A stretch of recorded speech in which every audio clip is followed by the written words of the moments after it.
Hello friends, welcome back to my channel Manasvi. चलिए start करते हैं। आज हम पढ़ेंगे बीजगणितीय व्यंजकों से क्या आशय है, इनके प्रकारों को बताइए, बीजगणितीय व्यंजकों की संक्रियाओं को उदाहरण सहित समझाइए। ये इकोनॉमिक्स पेपर फर्स्ट है, बीए सेकेंड ईयर का, और ये यूनिट 4 है मैथ की। ठीक है, एक तो ये वाला क्वेश्चन करेंगे हम, बीजगणितीय व्यंजकों से क्या तात्पर्य है। दूसरा हम करेंगे, जैसा आप देख सकते हैं, समीकरण से क्या आशय है, समीकरणों के प्रकार बताइए। इसी में हम तीसरा करेंगे कि शून्य से क्या तात्पर्य है, शून्य क्या होता है। और चौथा हम करेंगे सर्वसमीका से क्या तात्पर्य है और समीकरण और सर्वसमीका का अंतर स्पष्ट कीजिए। ठीक है, चलिए स्टार्ट करते हैं। और इसी के साथ इस चैप्टर की वीडियो हम 2 पार्ट्स में करेंगे। अगले पार्ट में हम करेंगे कि परिमेय संख्याएं क्या होती हैं, और साथ में इसके मैथ वाले जो न्यूमेरिकल हैं वो हम इसके अगले पार्ट में कवर करेंगे। चलिए स्टार्ट करते हैं। बीजगणितीय व्यंजकों से क्या आशय है। ठीक है, तो बीजीय व्यंजक बीजगणित में मुख्य भूमिका निभाते हैं। इन व्यंजकों के माध्यम से पहेलियां और दैनिक जीवन से संबंधित अनेक समस्याओं को हल करने में प्रभावशाली साधन विकसित किए जा सकते हैं। आप बाद में समझेंगे कि पहेलियां और दैनिक जब इसके एग्जाम्पल आएंगे। ठीक है, अभी हम इसकी डेफिनेशन देखते हैं। चर और अचर राशियों के उपयोग से बीजीय व्यंजकों का निर्माण किया जाता है। वे राशियां जिनके मान स्थिर नहीं होते चर राशि कहलाती है। हम बहुत बार पहले बात कर चुके हैं इकोनॉमिक्स में, वो वेरिएबल, चर राशि को वेरिएबल बोलते हैं जिनके मान बदलते रहते हैं। जैसे ये एग्जाम्पल के लिए X Y Z A B C, जितने भी हम अल्फ़ाबेट हैं, हम किसी सिंबल को मानते हैं उन्हें मान सकते हैं। उनकी वैल्यू हम 1 2 3 10 20 50 कुछ भी मान सकते हैं। बट जो अचर राशियाँ होती हैं उनकी वैल्यू फिक्स होती हैं। जैसे 8, ये 8 है, 8 की वैल्यू 8 ही रहेगी, 5 की वैल्यू 5 ही रहेगी, 100 की वैल्यू 100 ही रहेगी। ठीक है, ये राशियाँ अचर राशियाँ कहलाती हैं। अब देखेंगे इनके उदाहरण के लिए 7x + 9 एक बीजीय व्यंजक है जो 7 की x से गुणा करके और उसमें 9 जोड़ने पर प्राप्त किया जा सकता है। जैसा कि आप इसमें देख सकते हैं, यहाँ पर ये एग्जाम्पल दिया हुआ है, ऐसे ही एग्जाम्पल 2 दिया हुआ है। y/7 - 2 अन्य बीजीय व्यंजक हैं जो y को 7 से भाग करके और प्राइस में से 2 घटाकर, ये सब यहाँ एग्जाम्पल दिए हुए हैं। आप कुछ भी एग्जाम्पल खुद दे सकते हैं, जैसे मैं अभी यहाँ बता रही हूँ। हम लिख सकते हैं 3x + y 5। तो ये है, ये बीजीय व्यंजक है। और इसमें ये हमें कैसे प्राप्त हुआ है आप लिखेंगे, जब हमने 3 की गुणा x से और 5 को जोड़कर ये हमें बीजीय व्यंजक प्राप्त हुआ है। ठीक है, आप खुद से एग्जाम्पल बना सकते हैं, कुछ नहीं है, राइट, बहुत इजी है। आगे चलते हैं हम। अब हम देखेंगे, अब इसमें एग्जाम्पल दिए हैं इन्होंने कुछ, आप ऐसे भी लिख सकते हैं। जैसा ही पहला है, सामू की आयु रामू से 10 वर्ष अधिक है। ठीक है, तो सामू की आयु रामू से 10 वर्ष अधिक है, तो आपको सामू की आयु बतानी है अगर मैं ऐसे बोलूँ। ठीक है, जैसे अब हम लेते हैं, आप यहाँ ए ले लीजिए, एक ये बी ले लीजिए। ये है, ये क्या, इसमें क्या नाम दिए, ये श्यामू दिया है, श्यामू, और ये रामू दिया है, रामू। तो ये बोल रहा है जो श्यामू की आयु है वो रामू से 10 वर्ष अधिक है। तो पहले हमें रामू की आयु पता होनी चाहिए, तभी तो पता करेंगे कि 10 वर्ष कितना अधिक है। तो हम मान लेते हैं कि रामू की आयु x है, तो सामू की आयु कितनी है रामू से 10 वर्ष अधिक। अगर हम इसमें x में 10 ऐड कर देंगे तो हमें सामू की आयु पता चल जाएगी। बिल्कुल इसी तरीके से ये है। ठीक है, दूसरा है, तो इसलिए ऐसे बीजीय व्यंजकों से हम अपने पहेलियां और दैनिक जीवन के सवालों को, जो हमारे क्वेश्चन आते हैं, उन्हें हम सॉल्व कर सकते हैं। आगे चलते हैं। एक प्लेट में सेबों की संख्या केलों से 2 अधिक है। ठीक है, तो एक प्लेट में सेबों की संख्या केलों से 2 अधिक है। पहले हमें फिर केले की संख्या पता होनी चाहिए। माना केलों की संख्या x, जब हम पता है कि केलों की संख्या x है तो सेबों की संख्या सिर्फ कितनी अधिक है, 2, तो x में हम 2 ऐड कर देंगे। आप ऐसे भी समझ सकते हैं। ये हम श्यामू वाला क्वेश्चन लेते हैं, जैसे रामू की 10 वर्ष अधिक है, तो हम रामू की आयु को अगर मैं मानूँ कि 10 है और श्यामू की कितनी वर्ष अधिक है, 10 वर्ष ही अधिक है, किससे, रामू से। तो इसमें अगर मैं 10 जोड़ दूँ तो ये क्या हो जाएगी यार, 20 हो जाएगी। ठीक है, और यहाँ पर क्या इन्होंने क्या माना है, एक्स माना है इसकी रामू की आय को। अगर आप देखिए हमने रामू की आय को क्या माना है, 10 माना है। अगर आप यहाँ एक्स की जगह 10 रख के देखेंगे तो आंसर 20 ही आएगा। इसी तरीके से हम क्वेश्चन सॉल्व करते हैं। आगे चलते हैं। यहाँ पर ऐसे ही एग्जाम्पल लिए हुए हैं इन्होंने, कुछ नहीं किया हुआ है, ये सब एग्जाम्पल हैं, आप ये खुद भी कर सकते हैं। ठीक है, एक मिनट मैं अपनी ब्राइटनेस थोड़ा सा कम करती हूँ, बस अब दिखाई देगा ढंग से। आगे चलते हैं। अब है व्यंजक के पद। एक या एक से अधिक पदों के योग से बीजीय व्यंजकों का निर्माण किया जाता है। जैसे कि यहाँ पर 8y है तो ये क्या है, एक बीजीय व्यंजक है, क्योंकि यहाँ पर सिर्फ एक पद है और ये किससे मिलकर बना है, ये 8 और y से मिलकर बना है। 8 और y के गुणनफल से मिलकर बना है। ठीक है, आप खुद ऐसे एग्जाम्पल दे सकते हैं। 8y लिखा है, यहाँ 3a लिख सकते हैं, 3b लिख सकते हैं, 4c लिख सकते हैं, कुछ भी लिख सकते हैं, जो आपकी इच्छा है वो लिख सकते हैं। ठीक है, ऐसे यहाँ पे ये दिया हुआ है तीसरा 8p² plus 7/q plus 8r एक बीजीय व्यंजक है जो किससे मिलकर बना है, 8p 7 और q और r से मिलकर बना है। ठीक है, जिसमें 8 और r का गुणनफल है। ठीक है, व्यंजक में, और 7 से q को भाग दिया गया है और 8 और r गुणनफल से बना है। और 8p गुणा p किससे मिलके बना है, ये भी गुणनफल से मिलके बना है। हम इसकी बात करें, ये कैसे बना है, 8 गुणा p गुणा p। ठीक है, पद के गुणनखंड देखते हैं कि पद के गुणनखंड से क्या तात्पर्य है। वे चर या अचर राशियां जिनकी परस्पर गुणन क्रिया के परिणाम स्वरूप एक पद प्राप्त होता है। जैसे कि यहाँ पर कि उनकी परस्पर गुणा के बाद 7x और 3yz है, तो 7x कब प्राप्त होगा, जब हम साथ में x की गुणा करेंगे। ठीक है, जब हम 7 में x की मल्टीप्लाई करेंगे तब प्राप्त होगा। 3yz कब प्राप्त होगा, जब हम 3y और z की मल्टीप्लाई करेंगे। अगर मैं 3ab लिख दूं तो ये कब प्राप्त होगा, जब हम 3 में a की मल्टीप्लाई करेंगे और हम b की मल्टीप्लाई करेंगे। राइट, आगे चलते हैं। ये एग्जाम्पल दिया हुआ है 4x² माइनस 3xy में पद 4x² और -3, जब जिसके आगे कोई भी सिंबल या साइन नहीं होता वो पद प्लस का होता है, और इसके आगे ऑलरेडी साइन दिया हुआ है, इसलिए यहाँ पर इसे माइनस के 3xy लिखा है। तो 4x² में क्या है, 2 की मल्टीप्लाई, 2 की मल्टीप्लाई, फिर x की मल्टीप्लाई, x की मल्टीप्लाई, क्योंकि यहाँ 2x है तो 2 बार x से मल्टीप्लाई हुई है। और यहाँ 4 को हम किससे डिवाइड कर सकते हैं, 4 कैसे आ सकता है, जब 2 की 2 में गुणा करते हैं तो 4 आता है। तो इसके गुणनखंड क्या होंगे, ये होंगे। आगे चलते हैं। ये इसी तरीके से दिए हुए हैं, ये आपको ये फिर हिंदी में समझाया हुआ है। बीजीय व्यंजक पद और गुणनखंड का संबंध निम्न प्रकार प्रदर्शित होता है। कि अभी यहाँ पर क्या दिया है, यहाँ पर हमें संबंध दिया है। देखते हैं संबंध। बीजीय व्यंजक क्या है, 7x प्लस 3yz है, तो इसमें पद कितने, 2 पद हैं। पहला पद ये है, दूसरा पद ये है, तो ये पद हो गया एक, ये पद हो गया। इनके गुणनखंड 7x किससे मिलकर बना है, 7 और x के। 3yz किससे मिलके बना है, 3y और z से। राइट, आगे चलते हैं। ये भी ऐसा ही है, इसका एग्जाम्पल दिया है, ये देखिए आप, ये आप खुद समझ सकते हैं, कुछ भी नहीं है इसमें। और यहाँ पर और एग्जाम्पल दिए हैं। 9a² अंकीय गुणनखंड है। अंकीय गुणनखंड क्या होते हैं, जो आगे वाली संख्या होती है वो अंकीय गुणनखंड कहलाती है। जैसे गुणांक चर और अचर दोनों रूप में हो सकते हैं। किसी पद का अंकीय गुणनखंड उस पद का अंकीय गुणांक कहलाता है। तो 9a² का अंकीय गुणनखंड है 9। अगर मैं बोलूँ 3ac का अंकीय गुणनखंड है 3।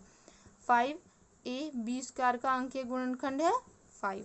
राइट, आगे चलते हैं। व्यंजकों के प्रकार। व्यंजक 4 प्रकार के होते हैं, एक पदीय व्यंजक, द्विपदीय व्यंजक, त्रिपदीय व्यंजक और बहुपदीय व्यंजक।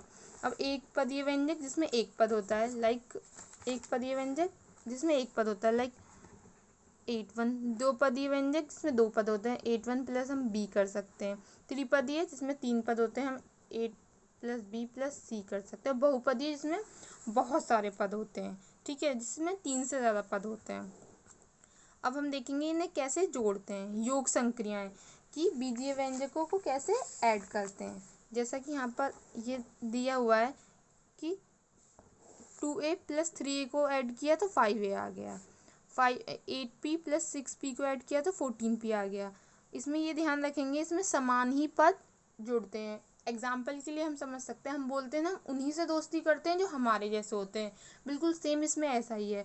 वही आपस में जुड़ेंगी संख्याएं जो एक जैसी होंगी। अगर मैं बोलूँ 5a 3a 7b और 2b, इनमें से क्या क्या आपस में जुड़ेंगे, तो 5a में 3a जुड़ेगा और 7b में 2b जुड़ेगा। और ये दोनों आपस में नहीं जुड़ सकते क्योंकि यहाँ 3a है और यहाँ 7b है, ये संख्याएं अलग हो गई हैं। तो ये क्या आ जाएगा 8a और ये क्या आ जाएगा 9b आ जाएगा। ठीक है, तो एक जैसी संख्या जुड़ती है। अगर मैं बोलूँ a plus 3c plus 4d, क्या ये ऐड हो सकती है? नहीं, क्योंकि तीनों ही अलग अलग हैं। यहाँ a आ रहा है, यहाँ c आ रहा है, यहाँ d आ रहा है। ठीक है, ये x y z कुछ भी हो सकते हैं ये वेरिएबल। आगे चलते हैं। यहाँ पर ये जोड़ना बताया है 2a प्लस 3b और 3a प्लस 4b को कैसे जोड़ेंगे? ऐसे ही जोड़ेंगे 2a प्लस 3b कि a वाला a के नीचे, b वाला b के नीचे ऐड कर दिया। ठीक है, हम बिल्कुल सेम ऐड होंगे जैसे हम बात कर चुके हैं।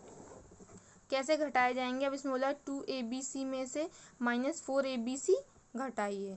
तो आप यहाँ देखेंगे यहाँ प्लस कैसे आ गया जब हमें घटाने के लिए बोल रहा है। तो आप ऐसे समझिए कि 2abc में से माइनस के घटाने के लिए बोल रहा है, तो 2abc घटाना है, क्या घटाना है? माइनस के 7abc। ठीक है, ये घटाना है। जब आप इसको सॉल्व करेंगे 2abc माइनस माइनस क्या हो जाता है?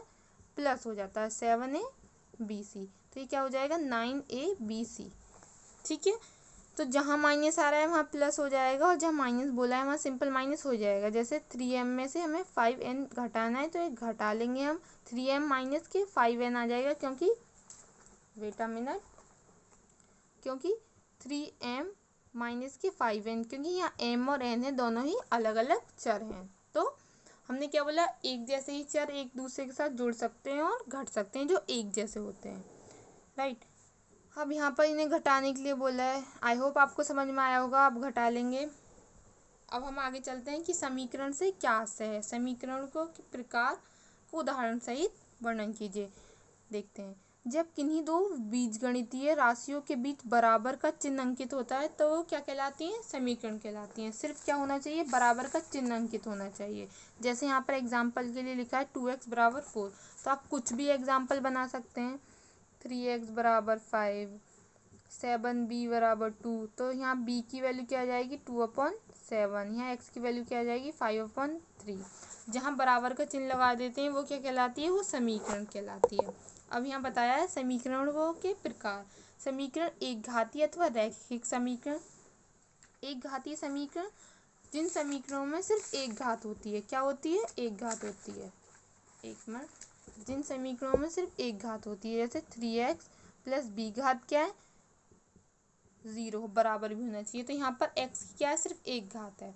अगर मैं यहाँ लिख दूँ 3x² प्लस b बराबर 0, तो यहाँ x की क्या हो जाएंगी? यहाँ 2 घात हो जाएंगी। तो ये एक घातीय और एक समीकरण नहीं होगी। ठीक है, जहाँ पर सिर्फ एक घात होती है। जैसे यहाँ पर एग्जाम्पल दिया हुआ है 3√x प्लस 5। √x की क्या होता है? √x का मतलब होता है 1/2। तो यहाँ पर एक घात नहीं है, तो ये क्या होगा? ये एक घातीय समीकरण नहीं होगी और ये भी नहीं होगी क्योंकि यहाँ पर x क्या दिया हुआ है।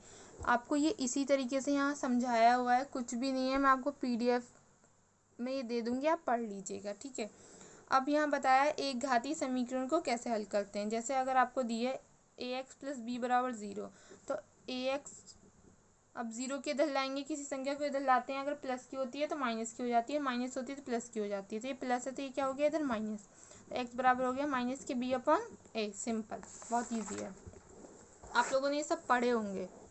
ठीक है, अब द्विघातीय समीकरण के, अब द्विघातीय समीकरण आ गई। द्विघातीय समीकरण क्या होती हैं? जो इस फॉर्म में होती हैं, a² plus bx plus c बराबर 0, जिसमें 2 घात होती है, जैसा कि यहाँ पर दिया हुआ है। ठीक है, द्विघातीय समीकरण के मूलों के एक लक्षण होते हैं जिससे आपको पता चलता है कि कौन सी समीकरण क्या है। ये वाला फॉर्मूला होता है। ठीक है, b² माइनस के 4ac। b² क्या है? जैसा कि हमने यहाँ बात करी है, x के पास वाला वेरिएबल b है, a क्या है? a ये वाला है, c क्या है? लास्ट वाला है। जैसे अगर इस एग्जाम्पल में बोलूँ तो b² जिस पर कोई घात नहीं है वो वाला b² है, तो यहाँ क्या हो जाएगा? यहाँ 6 का वर्ग हो जाएगा। 4 यहाँ पर है ही। a की वैल्यू क्या है? जिसके आगे कुछ नहीं होता वहाँ 1 होता है। c की वैल्यू क्या है? 15। ठीक है, ये सब ऐसे देखने हैं। बस यहाँ पर ये आपको बताया गया है, अगर बी स्क्वायर माइनस 4ac की वैल्यू 0 से बड़ी होगी तो क्या होगा, पूर्ण वर्ग होगा, तो मूल वास्तविक होगा, परिमेय में भिन्न भिन्न होंगे। अगर बी स्क्वायर माइनस 4ac की वैल्यू बड़ी है 0 से तथा पूर्ण वर्ग न हो तो मूल वास्तविक अपरिमेय और भिन्न भिन्न होंगे। आपको बताया हुआ क्या और कैसे होगा। अब द्विघातीय समीकरणों को हल, ये इंपॉर्टेंट है, देखिए कि हल कैसे यहाँ बताया गया है। इसको पढ़ते हैं। वर्ग की पूर्ति करके, हल को दो प्रकार से कर सकते हैं, वर्ग की पूर्ति करके और गुणनखंड करके। जैसे इसमें किया है 2x² माइनस x माइनस 6 बराबर 0 को पूर्ण वर्ग बनाकर। पूर्ण वर्ग कैसे बनाएंगे, जो हमारे पास x के आगे जो हमारे पास संख्या दी होती है ना, उससे भाग कर देते हैं। यहाँ पे तो 2 दिया हुआ है, अगर यहाँ पे 2 नहीं दिया होता, 5 7 10 दिया होता तो उससे भाग करते। भाग पूरी संख्या में भाग कर देते हैं। जैसे यहाँ पर भाग कर दिया, जैसे यहाँ पर अगर मैं ये 2x² माइनस x माइनस 6 है, अगर मुझे कोई भाग करने के लिए बोले तो मैं इसमें 2 का भाग करूँगी, इसमें 2 का भाग करूँगी और इसमें 2 का भाग करूँगी। ठीक है, मैं सब जगह 2 का भाग कर दूंगी और यहाँ 0 और यहाँ भी 2 का भाग करेंगे। जब 0 में किसी का भाग करते हैं तो 0 आता है। यहाँ पर क्या आएगा, यहाँ पर x² हो जाएगा, यहाँ पर x/2 हो जाएगा और यहाँ पर 2 तिया 6 आएगा और ये माइनस का 3 इधर जाके क्या हो जाएगा, प्लस का हो जाएगा। तो ये आ गया यहाँ पर ये आंसर।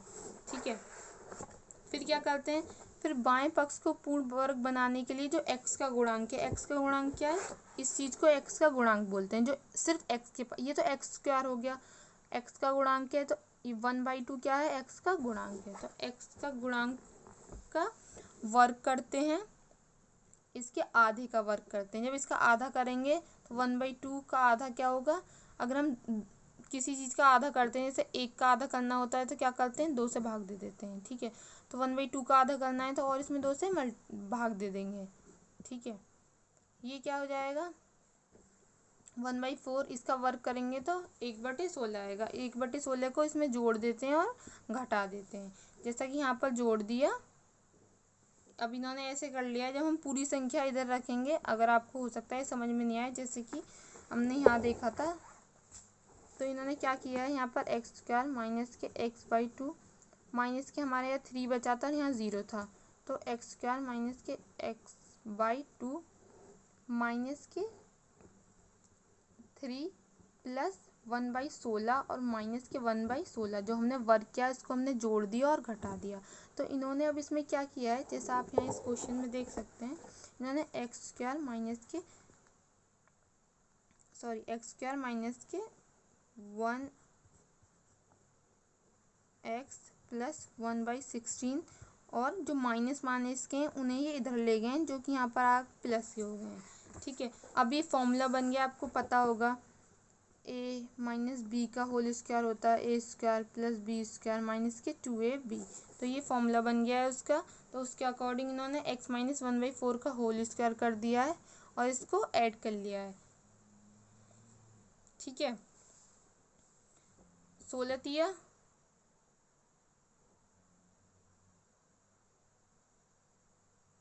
सॉरी हाँ 16 3 जा 48 होता है, सही है, 16 3 जा 48, 48 और 1 49/16, हाँ सही है। फिर 7 का वर्ग क्या, 49 का वर्ग क्या होता है 7 और 16 का वर्ग क्या होता है 4, तो इनका वर्ग कर देंगे, x माइनस 1/4 हो गया, वर्ग से वर्ग यहाँ कैंसिल हो जाएगा, ये 7/4 बचेगा, फिर ये माइनस का इधर आके प्लस का हो जाएगा और x की वैल्यू आ जाएंगी। और दूसरा होता है गुणनखंड करके। गुणनखंड कैसे करते हैं, जैसे यहाँ पर ये दिया हुआ है x² माइनस 6x प्लस 5, तो हमें 6x के ऐसे गुणनखंड करने हैं, सॉरी हमें 5 का ऐसा गुणनखंड करना है जो यहाँ पर प्लस का साइन है ना, जो जोड़ने पर 6x आए।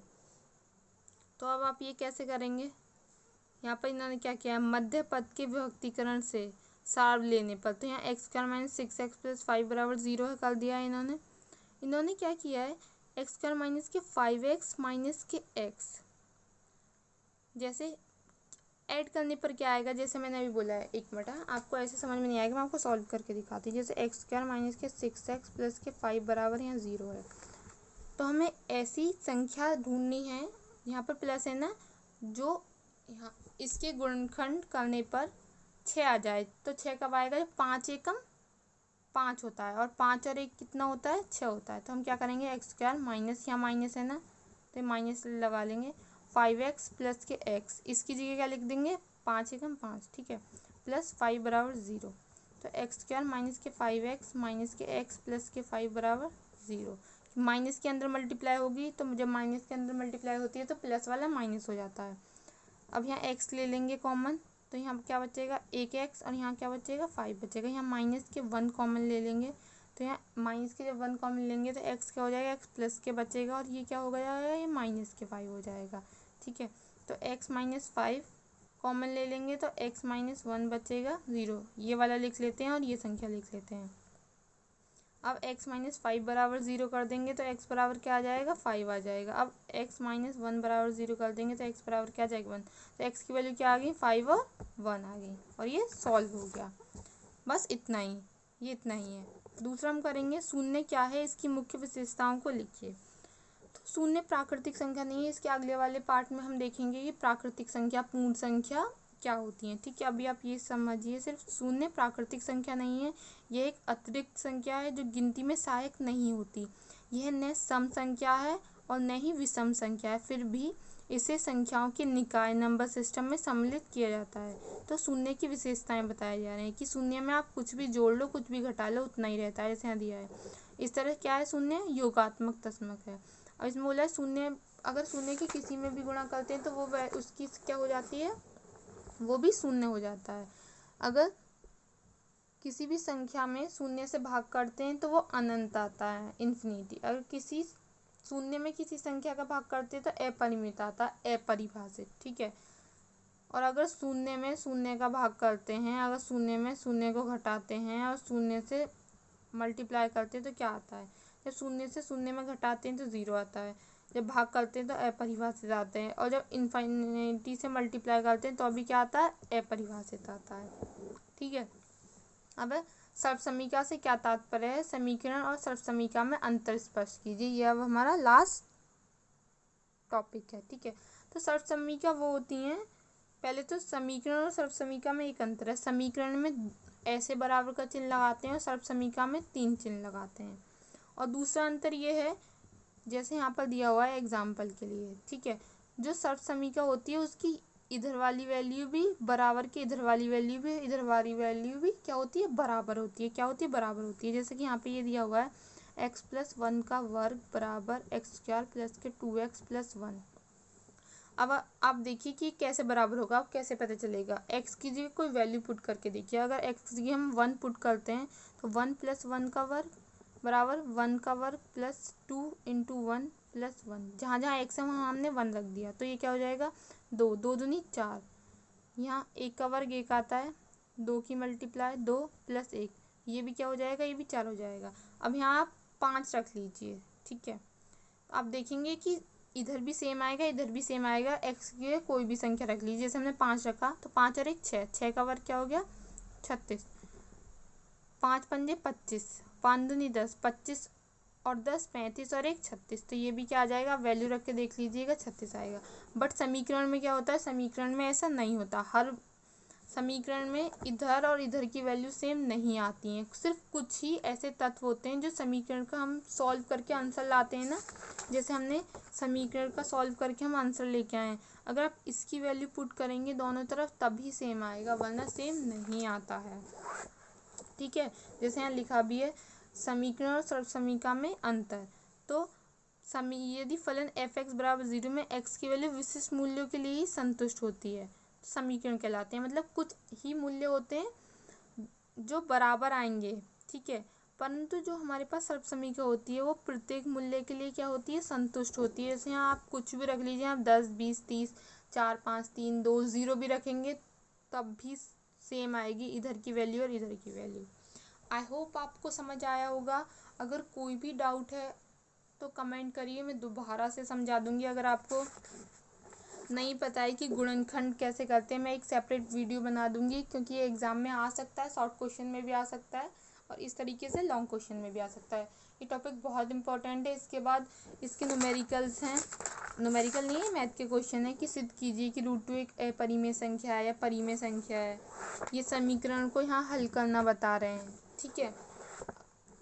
अगर आपको डाउट है और आपको नहीं आते तो आप कमेंट करिए, मैं बता दूंगी। वैसे भी इसका सेकंड पार्ट मैं बनाऊंगी जिसमें हम परिमेय संख्याओं की बात करेंगे, प्राकृतिक संख्याएं क्या होती हैं। ठीक है, आज के लिए सिर्फ इतना ही। वीडियो को लाइक करें, चैनल को सब्सक्राइब करें। अब कोई डाउट है तो